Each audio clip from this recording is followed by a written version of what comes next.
Thank you. It's all about flexibility and adaptability. So I will give a talk about making digital transformation in utilities a reality. First, a few words on RTE. RTE, we are the French electricity transmission operator. But I would say that we do not only operate the grid in order to have a good system operation. We need first to adapt the grid to your new usage. We need also to propose new market mechanism to enable new flexibilities in the grid. We do need to maintain the grid. And in the end, if all of that has been right, then we can really operate the grid. But do not restrict the role of a transmission system operator only to operation. There are a lot of things to be done in advance just to make it easy or more easy in operation. A few words on the perspective of power system in France. We may use different words, but in the end, it's very much related to the 3Ds that we are all speaking about. So decentralization and the decision-making process, decarbonization and the development of renewables and digitalization.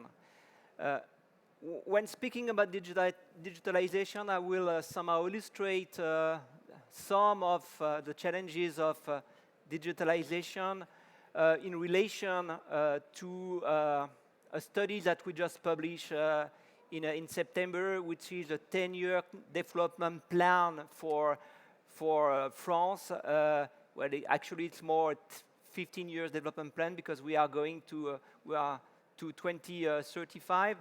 And one of the main challenging already that we see is that doing some long-term studies is much more difficult than it used to be. It's pretty much related to the first D about decentralization because you don't plan long-term studies the way it used to be with only a few actors, but now we have plenty of actors, and it brings its own challenges in terms of uncertainty and bringing a Korean vision, because there are a lot of people having different views of what the system needs to be in 15 years, and that's already a challenge. One of the key messages that we found in this study is that, well, we need to build for the future, but we already have an aging grid. Meaning that if you look, this is a total investment in the French grid, transmission grid, and in CapEx. And in the gray part, this is the old part. And you see that there were big investment in the grid to somehow, in coordination with the development of the nuclear system in the late 70s, beginning of the 80s. And it was slowed down, and then it starts rising again with the development of renewables. And when you see, in 2000, we started to somehow distinguish the level of investment that is needed to build new assets, which is the blue part. But there is also a need for renewing the aging assets. So first challenge that we have is that we have an aging infrastructure, and we need to take that into account. Second thing for investment in the grid is that we need to enable, well, I would say transmission lines is one of the key enablers of a European market. So we need to build there new interconnections with our neighboring countries, and that goes either on the sea or underneath the mountains, so that's huge investment as well. And not only we have somehow a roadmap for European integration, but we have also a roadmap for a French roadmap for the development of renewable energy. And if you look at the roadmap for the French government, they say that they want to have plus 1 gigawatt of offshore wind farm every year for the next 10 years at least. So it's again a huge level of investment in capitals, in physical assets. Fortunately enough, we can see that some of the digital solutions that are applicable to the grid are able to somehow lower the level of investment that is needed.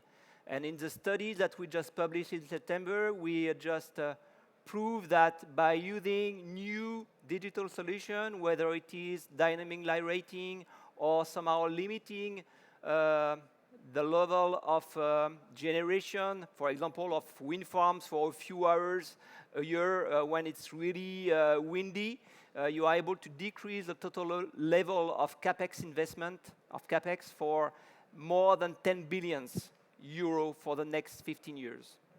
So really, a digital solution helps us to somehow optimize the grid.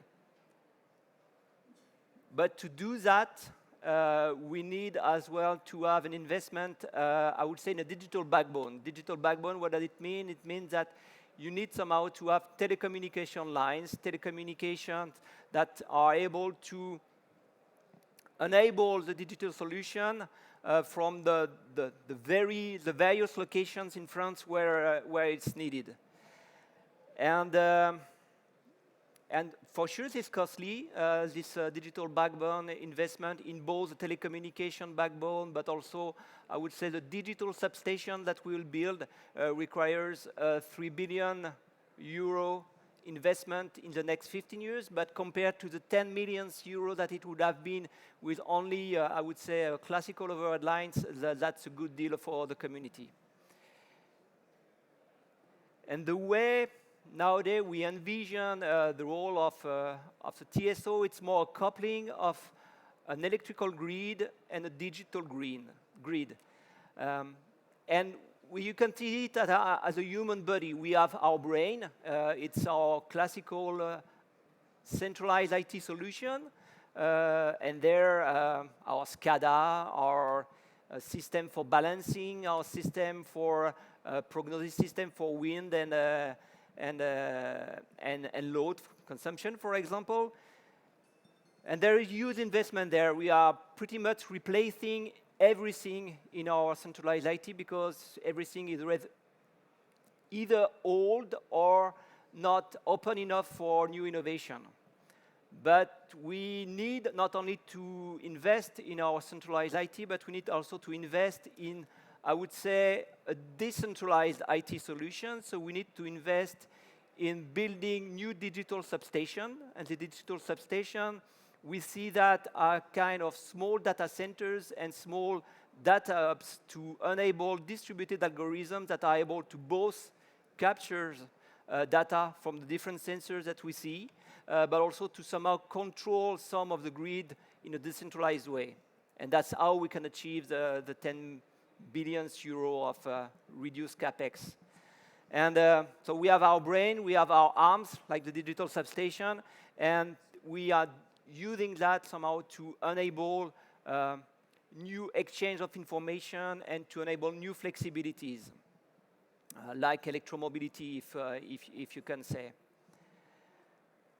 So for sure, this new digital solution needs to be new digital solution, not the way it used to be. So it needs to be virtualized. It needs to be disaggregated, automated, and cloud native, so that we are able to innovate very quickly. The way and the cycle of innovation that we've seen, like I would say in the last 10 years, is not fast enough. So we need to have small microservices, distributed ones that are able to innovate. So we are going for continuous delivery, continuous integration, and continuous development. And I will conclude with that slide. If you see in the presentation, there is a high level of investment that is needed in the grid, both in our centralized IT, but our decentralized IT. And we at the TSO, we cannot do it alone. We can do it with other TSOs, we can do it with our suppliers, with our providers, but we cannot do it alone. And this is the first challenge on the resources. We don't have enough money to replace everything alone. So on the investment that is needed for digital solution. The second challenge that we have is the challenge for talent. When you're replacing everything, you're rebuilding everything with a new solution, there is a competition for talent. You mentioned Peter, Google, Uber, and others. Yeah, the new generation is very keen to work for these people, and they may see us as the old generation, the old stuff. So we need to be attractive to this new talent to build a system of the future. Otherwise, we just replace the past solution with a new, but not so new solution. And there is also the question of that we need to build an ecosystem, not only for the TSO, for the DSO, but for all the whole community there. And clearly, transparency and governance is the key to build the trust in this ecosystem. So that's why with others, European TSOs like Energinet in Denmark, like Tenet in the Netherlands, or Elering in Estonia, or like with other DSOs, like Allianders in the Netherlands, we are creating a new foundation, an open source foundation underneath the Linux Foundation, which is very famous for building somehow the digital platform that has been able to create the internet. So underneath this foundation, we are building a new foundation for the energy domain, which is called Linux Foundation Energy, and we strongly believe that there is a change to somehow to speed up the technology and the innovation that is needed for the next digital grid.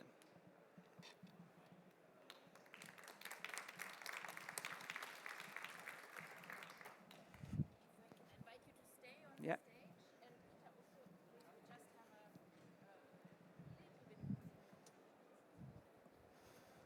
Okay. Middle? Oh.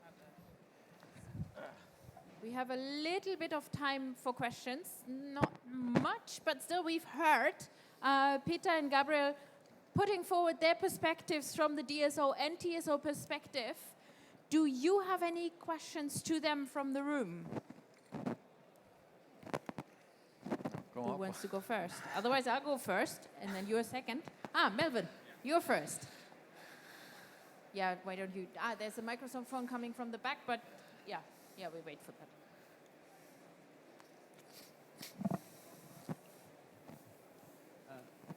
Hello? Yeah, there we are. Okay, thank you. You have a very clear picture of how the digital energy system should look like.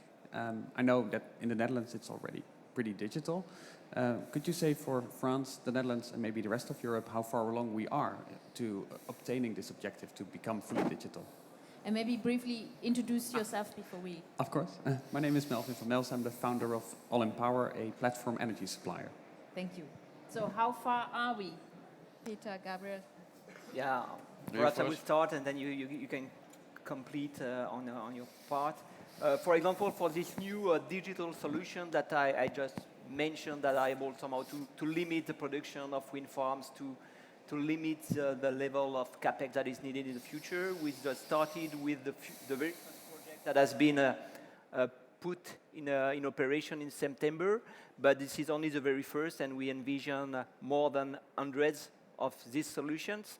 So it's only on that topic that's only the beginning, and if you look forward at all the new solution that is needed there to enable the energy transition, and in a very quick way, because we have somehow 10 years if we want somehow to survive as a human species. Yeah, we need to increase the innovation very much, and we are only at the beginning of the journey. And if I might add to it, how far are we in the digitalization?